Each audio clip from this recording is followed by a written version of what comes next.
Hey, it's James from Marketing for Restaurants, and welcome to episode 34 of Secret Sauce, the Restaurant Marketing Podcast. How to create an annual marketing plan for your restaurant.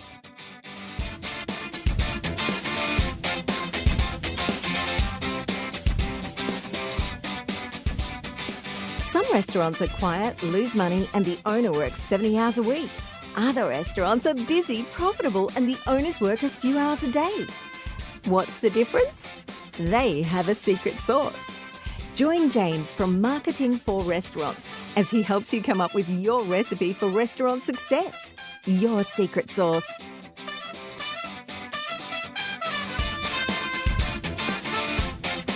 Welcome back, everyone. I hope you got a lot out of the Restaurant Trends podcast. It's been huge. We've had hundreds of people looking at that every day. So already one of our most popular podcasts. And I think because it really has touched on, it's quite wide ranging, some of the trends that we look at. The meta trends, you know, the rise of technology as well as the competition. I think that resonated with a lot of restaurant owners because that's what they're seeing out in the marketplace. That's definitely what we're seeing and the trends that fed into. So we're going to talk about a couple of things before we get into how to create an annual marketing plan. So important to be able to do that. And I think there's some great examples of people who've done a really good job of laying out an annual marketing plan. We're going to talk about that in a lot more detail. Firstly, Delivery Hero is leaving Australia. So that's a really big, interesting piece of news. We found out when we got an email from them saying that our account was being closed because they were no longer servicing customers in Australia. Now, this is really big news for anyone who's doing takeout, not just in Australia. I think because it shows the trend that this is going to. Most of the markets are only big enough for one online marketing company. The costs that they incur are really quite massive to build their businesses. And so they need to have pretty much a monopoly to be able to make them sustainable, we believe, if they're sustainable at all. So in Australia, you've got Foodora, Deliveroo and Uber Eats who are doing delivery component. And from what we're seeing, Uber Eats is killing it. The other guys, nowhere near as much. And we talked to one restaurant owner who'd had 85 deliveries in one day from Uber Eats and one from Foodora. And I think their Deliveroo system had broken and they didn't care because they didn't get any orders from them. The other two are a long, long way behind, which is fine because it means that there's quite a bit of competition for Menulog in those areas that Uber Eats are servicing. For everyone outside of that area, very little. It's only Menulog or, of course, the free restaurant online ordering system. So our big pick is that it won't be long before Menulog is putting their commission up, and I think that that's a really bad thing. Whatever they're charging, whatever you've been able to negotiate with them now, it's probably going to be going up because now that Delivery Hero's moved out, no competition unless you're able to get Uber Eats. If you're not, then it's going to be really tough, particularly with the variable pricing schemes that they're often putting forward. I think that it makes it really hard for you to plan just how much you're going to sell on a weekly basis. The second thing that's really exciting for us, we were so lucky to be able to eat at Lume. So Sean Quaid's restaurant, we had dinner with Veronica Phil. Really, really exciting to see a restaurant where you've got a couple of things that are coming together to create an amazing dining experience. The first one is the technical expertise. The team in the kitchen, just the dishes that Sean has put together, as well as the way that they are crafted. It's quite an open restaurant, so you can see what's going on a lot of the time. And the attention to detail, half of the dishes, they looked too good to eat. They were meticulously put together. The innovation in the food was amazing. The sea corn taco, it's the first meal out of that. We had the road trip, which was 14 dishes. Sea corn taco, it looks quite unassuming. It's beautifully prepared, but you kind of think, oh yeah, I know what this is all about. You put it in your mouth and all of your reality falls apart because it's very different to what it presents itself as, which is really exciting. That's what you want to see. The Pearl of the Deep, that was great as well. I actually loved the cheese dish, a smoked cheese, really amazing taste, absolutely amazing. With a croissant, of course, so that's even better. These guys were rated only a couple of months ago by Gault and Millau, a French restaurant guide, they were rated Australia's #1 restaurant. And, it's pretty easy to see why. Just amazing technical expertise, great attention to detail, and the innovation. And I think that's the thing that, people are really looking for. You want to be able to create an experience. Just having great food isn't good enough. You want to be able to create that experience. And the number of times that we took that first bite of one of the dishes, it was like, oh, wow, that tastes amazing. They do a lot of thinking, about the psychology of food, the whole event. One of the meals that I thought was really amazing, and I can't even remember which one it was, but it reminded me of pancakes that my nan used to make. Just very simple lemon, sugar pancakes. I'm not sure if that was the intent. I'm not sure if that's the taste of that, but that was what I immediately thought of. And it's like, wow, and it's bringing in those experiences. And it was very much, it wasn't even a pancake. It was just the taste that was there. So interesting, the flavors, the whole experience was amazing. The other thing that I'm really amazed about what they're doing is the way that they're using technology. And we talked about this in the trends that we're talking about. The CRM system that they're trying to build, they're using the Tock booking system, which I think is a really amazing way, particularly in fine dining. You've got all of these issues with no-shows. They've been able to cut their no-shows to virtually nothing, which is really amazing. And they've been doing all sorts of interesting things, like including working with virtual reality goggles. Now, when you're looking to create an experience for your diners and you're taking something that is completely disparate to the normal restaurant experience, like VR, it really gives you the opportunity to see how that fits in with the experience that you're trying to create. Now, are all of these things going to work? No. But the thing is that you've got restaurants out there like Lume that are trying some of these things, learning and refining the way that they build their experiences. And where there's experience, there's margin. And I think it's really exciting to be seeing cutting-edge restaurants like that in Australia, which is awesome. So yes, thank you, Sean and Veronica. It was an amazing, and to the whole team at Lume. It was a great experience. Now, an annual marketing plan. This is really, really interesting because one of the things that we struggle with some of our customers is we'll send out an email saying, we should be thinking about this, you should be thinking about that, Father's Day, Mother's Day. And some people will contact us 3 days before and say, well, what should we do about Father's Day? So we're based in Melbourne, so we do a bit of work around Melbourne Cup Day. And people, it's on a Tuesday. It's the race that stops a nation. We take our horse racing very seriously in Australia. Some restaurants, it's on a Tuesday, so some restaurants will contact us on the Friday before and say, what should we be doing about Melbourne Cup? And it's like, oh. So the process that you want to do for a marketing plan is you want to think about what it is that you want to achieve. You then want to think about the offer, and we're not talking about the discount, but the offer, particularly on something like that when a lot of people want to go out. You don't need to offer something. You need to come up with something. And often, the packages that people come up with are more expensive because it's Melbourne Cup, Father's Day, Christmas Day, all of those sort of things. You're able to create a package that's at a premium to what you would normally charge. So these are really, really important days. Then you've got to create content around it. You've got to come up with, some imagery conveying that offer. Then you've got to come up with a distribution plan for it. Where are you going to put it? You're going to put it on Facebook. You're going to put it on your website. You're going to email it out to your customer base. All of these sort of things are the kind of things that you need to be thinking about. And if you're doing that 2 or 3 days before an event, it's probably too late. You've probably missed the boat on that one. So which is why, if you're listening to this as soon as it comes off the press, then it's going to be January. Now is the time to be getting a calendar out and going through the process for creating an annual marketing plan. And I'm taking a little bit of liberty about this when I talk about the annual marketing plan, because I think that, at the end of the day, what are we looking for? We're looking for increased profitability. We're looking for more customers. We're looking for the kind of profitability that's going to allow you to spend a little bit less time in your restaurant. Okay? So creating an annual marketing plan, we need to go a little bit further than just thinking about when is Father's Day, when is Mother's Day, what are all of the national holidays in our country, and what's our Thanksgiving Day strategy going to be. What I want to do is break it down into something that's a lot more granular for you to be able to create significant profitability changes with your marketing plan. So the first thing that you want to do is you want to look at your figures for last year. Now, hopefully, what POS system are you using? Hopefully you're going to be able to look at monthly, weekly and daily figures. right? So these are the things that I think are really important. When are your quiet months? When are your quiet weeks? And when are your quiet days? Now, and the other thing that I think is really, really, really important is when are your quiet hours? One of the things that, some restaurants will think about is, well, you know what, we get the team in early so that we can do all of the prep. So it's just back of house that's working and front of house will come in a little bit later. So if you brought front of house in and you were able to serve a few people, would you be able to create some sort of early bird or special menu that didn't require a lot of prep in the kitchen because they're doing prep now?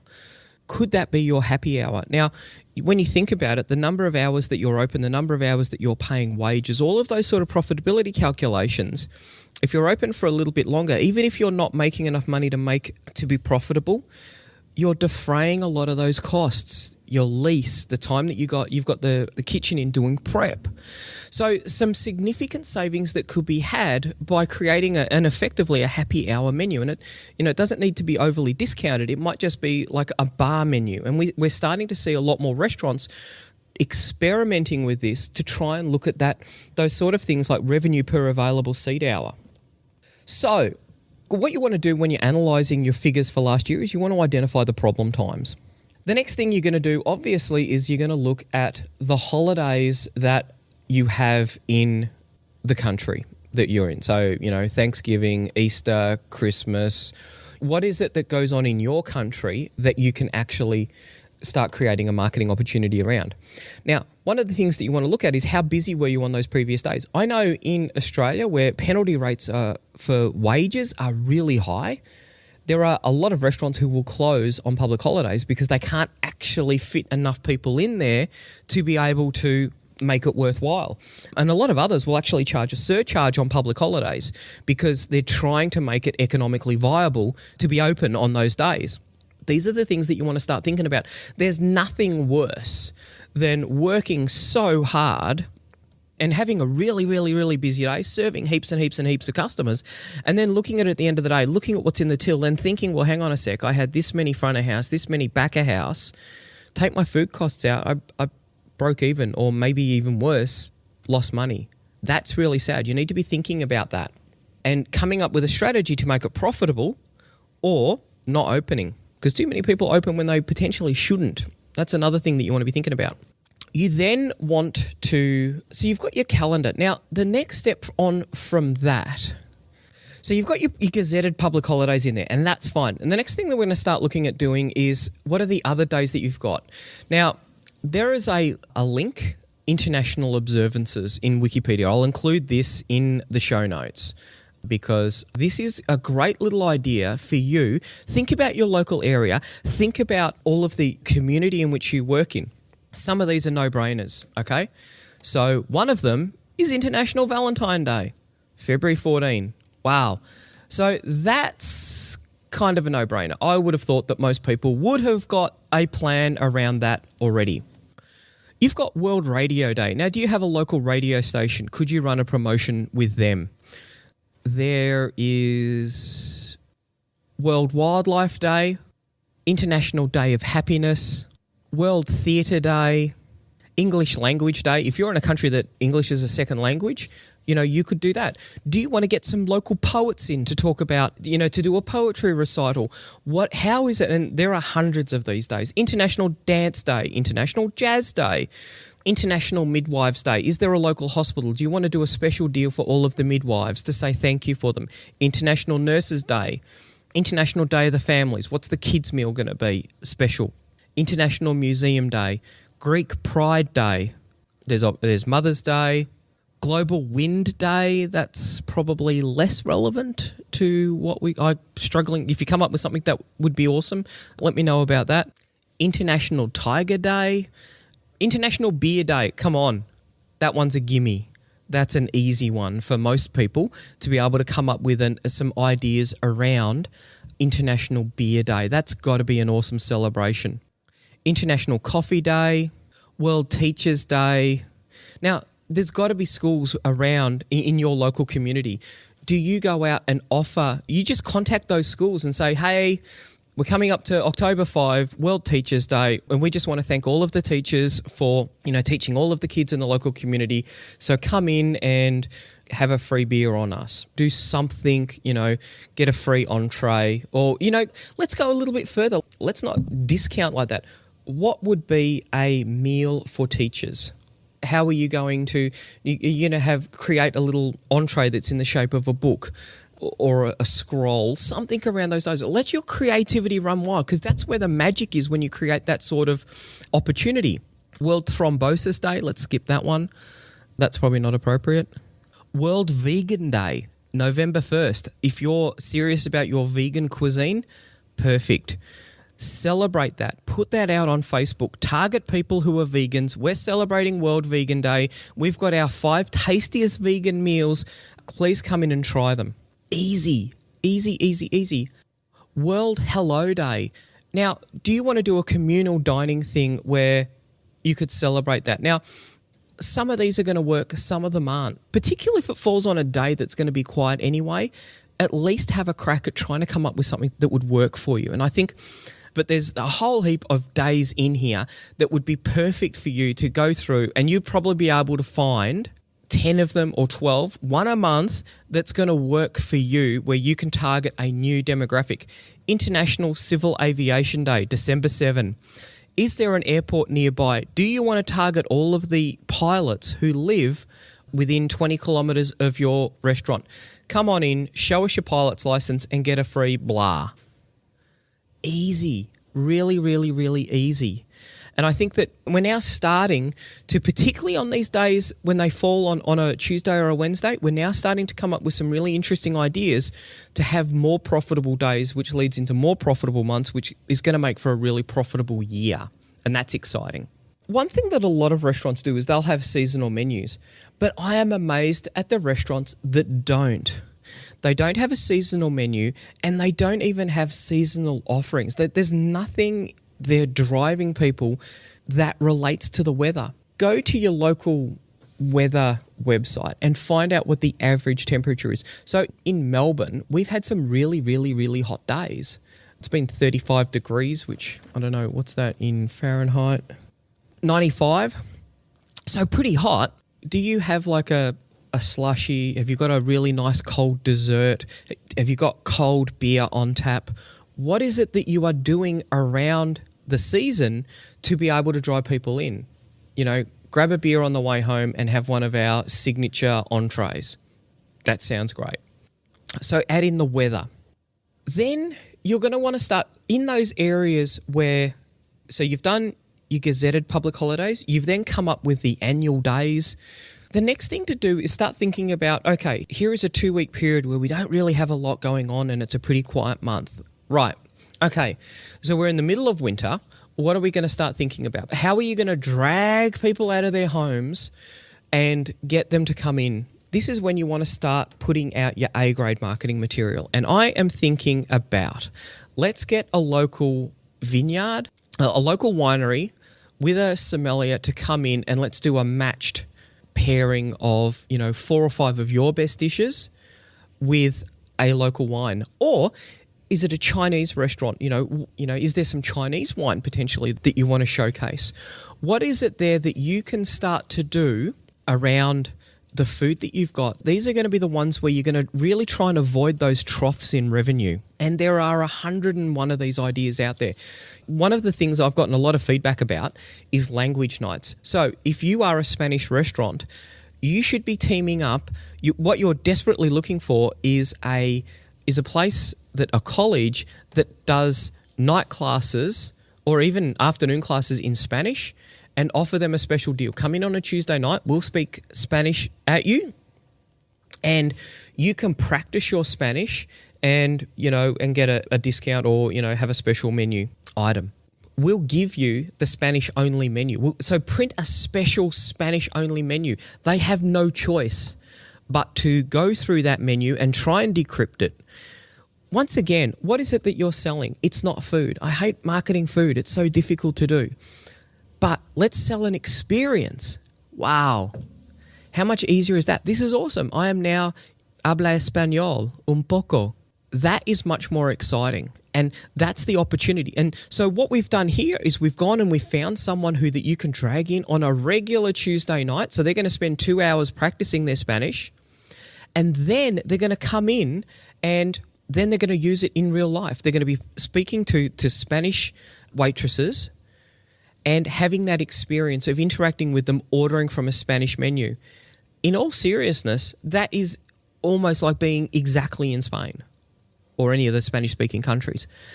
That is a really, really, really big benefit. And see, if it is Spanish, that could apply for anyone, Argentinian, most of South America, Mexico, all of those sort of places. A great opportunity to fill in on that Tuesday night. So if it's not cuisine-based, if you don't have a language specialty in your restaurant, or even if you are an Argentinian barbecue restaurant, but you speak English, let's go to the next step. What are the clubs that operate on a Tuesday night in your local area? Look at the local guides for things to do, classes that are run, who are doing things on a Tuesday night. If you have healthy food, is there a gym that you could do a special deal with?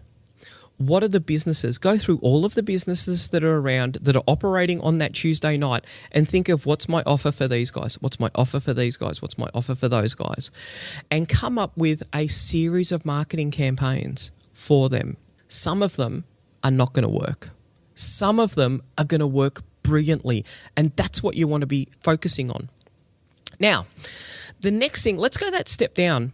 When we talked about the quiet hours, one thing that I have found an increasing trend towards is that restaurants that are trying to be a cafe in the morning, so they don't want to do brekkie because, it's a struggle to get up really early to do that. And it makes it harder to find chefs to do that as well. So what they're doing is they're starting at 10 o'clock for coffee or 9 o'clock for coffee.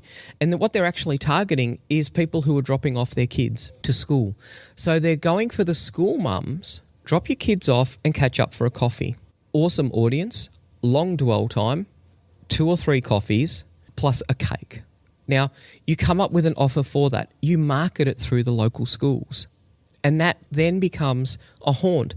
Some of those people are going to stay on for lunch, which means that you're starting to build a really thriving lunch business. Same thing with the afternoon. What is the things that are going on in your area that you could be targeting?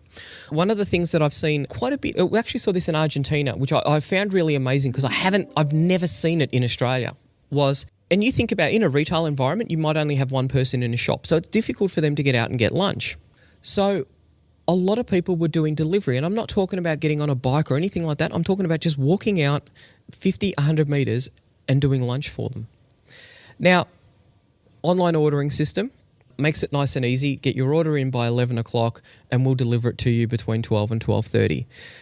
You can schedule around that. Yes, it's a busy time, but hey, when the sun shines, you make hay. You've got all of these people who are looking for something good to eat. They don't want to bring in their food every day, but they can't get out to eat anything. What are the local businesses that you could deliver to? What are the local businesses that you could have a pickup offer or a quick dine-in, an express meal?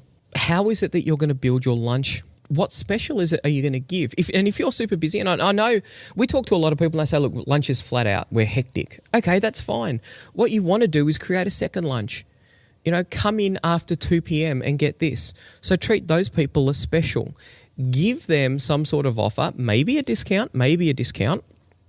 I think, though, that this is one of the things that when you're planning your annual marketing plan, potentially on days, sometimes even on hours, do you want to offer a cheaper option? And a lot of people say, oh, well, we don't discount. And then you have a look at their menu and you say, well, look at the price for breakfast and look at the price for dinner. Why is it 3 times as expensive to have a meal here at night? Well, because breakfast items are cheaper. Really? In some respects they are. In some respects they're not as complicated.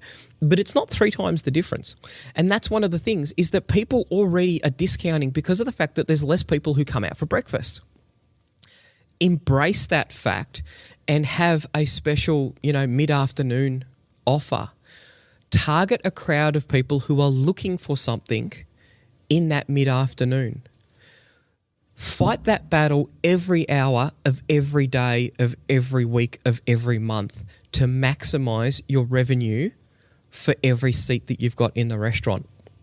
And when you have that plan, I think that makes it really powerful. That's the kind of thing that will enable you to be able to come up with a marketing plan, an annual marketing plan that is going to make a significant difference to the profitability of your business. One of the questions I like to ask is, how hard would you have to work to generate an extra $100 worth of revenue? Now, let's assume that food costs are 30%, because your wage costs probably aren't going to change too much. If you generate just a little bit more business, you're probably not going to be putting anyone extra on for that. If it's $100, you're going to expect a $70 of that to flow to your bottom line. Now, if you're open every day of the year, just for simple calculations, that's $36,000 a year in extra revenue. And if it's 30% food costs, round figures, that's an extra $25,000 in profit. And that's the challenge I want to set to you. Have a think about how you would generate an extra $100 a day, because that works out to be an extra $25,000 in profit. Not happy with an extra $25,000 in profit? Need to be making more than that? Want to be making more than that? Fine. Work out what it is that you want and then plan backwards. I think, why doesn't everyone do that? I want to make an extra $100,000 in my restaurant this year. Okay, let's do that. You then start working out the numbers. You then start working out the plans. When you've got this annual plan, you're going to be thinking 3 months in advance. Wow, we're coming into winter. What I need to do is I need to find 4 sommeliers. I want to find someone to do a whiskey tasting with us, and we're going to find 3 breweries who are going to come out and do taste testings. Or you probably wouldn't get a brewery because beer's more of a summer thing. Let's save those guys for summer. So let's talk to the local wineries, the vineyards, the wine distributors. What are the marketing plans that we can come up with? Let's fill those Tuesdays, Wednesdays, Thursday nights. Once you've got that marketing, there's a couple of things that you want to be doing. Obviously, you want to be taking bookings online so that you're building your database. The other thing that you want to be doing is then marketing that to your database. And there's two ways you can do it. So obviously email, which I think is the easiest way of doing it, particularly if it's a CRM-driven email system. And we're going to be building this into our free CRM system. You want to know all of the people who like red wines, let's send them an email. All of the people who like whiskey, let's send them an email. Let's fill this out really quickly. Sending an email to your existing customers who love your restaurant is the easiest way of growing revenue. Quick and simple. These people love your work. You don't have to sell them on anything. If you don't have a strong database, or you want to grow more aggressively than your database is allowing, then you continue to grow your database. Let's use Facebook's database because it's massive and awesome. Let's target everyone who likes whiskey within 20 kilometers. Boom. We're doing a fine dining experience. Let's target everyone with a mean household income above X amount of dollars who likes whiskey. Boom. Let's find 3 premium whiskey brands that people, so not big name brands, but prestige brands. Let's target the people who like those brands and get them, have a conversation with them on Facebook about your whiskey tasting night. Boom. This stuff writes itself, people. If you're not setting the profit number that you want, you need to start doing that. And we talk a lot about goal setting, and, I'll be completely upfront. We miss 75% of the goals that we set. However, we make progress on most of those goals. So we're always growing, we're always moving forward, and that's the most important thing. Sometimes we're not moving forward as quickly as we want to, and that's sometimes we're doing the wrong things. Sometimes, our execution's a little bit off. But every time we set a goal and we miss, we learn something about it. We sit down and go, well, why didn't that work? That makes us better marketers. That gives us much more insight into how we should be running things. So that is how to create an annual marketing plan. Start at the start of the year. Get a calendar, lay it out with your public holidays. Then start looking for the annual days that you can start targeting. Start thinking about the week, start thinking about the day, and start thinking about the hours in your restaurant, and come up with a marketing plan around all of those times that you aren't getting the revenue in that hour that you want to be getting. Whew. We covered a lot of ground. We did it very quickly. Hopefully you got something out of it. check the show notes, because what I'll do is I'll have some sample information there around international days, as well as I'll have a big spreadsheet that you can download with the days in there that you can start planning stuff out. And I think it's good to have that once a month. You just sort of check on it. Oh, look, we've got Melbourne Cup coming up, Father's Day's coming up, Valentine's Day's coming up, Christmas is coming up, New Year's, whatever it is going to be. Let's start thinking about the marketing campaigns that we're going to be doing. That's it. I hope you have a really, really busy day. Bye. Want more customers for your restaurant, cafe or takeout? Every month, our marketing tools and information are used by thousands of restaurant owners just like you to help them find more customers and turn them into repeat customers.